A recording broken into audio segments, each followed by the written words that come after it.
Hello guys. If your Aura frame suddenly refuses to connect to a new Wi-Fi network after changing internet service, replacing a router, or updating passwords, it can absolutely feel frustrating. Sometimes the Aura frame keeps showing old connection details, while other times the setup starts but never fully finishes. A problem like this can happen because of saved network settings, app connection issues, signal interruptions, or simple setup steps getting missed during the switch.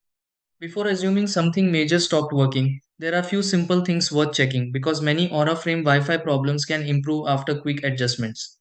In this video, let's go through several easy steps to help fix an Aura Frame not connecting to new Wi-Fi. Try these.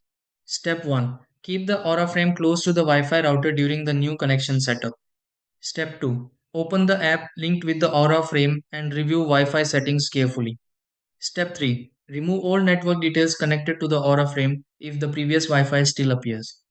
Step 4. Select the new Wi-Fi network for the Aura frame and enter the password carefully.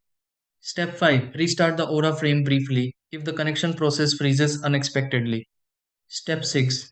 Test the Aura frame again and confirm photos begin syncing through the new Wi-Fi normally.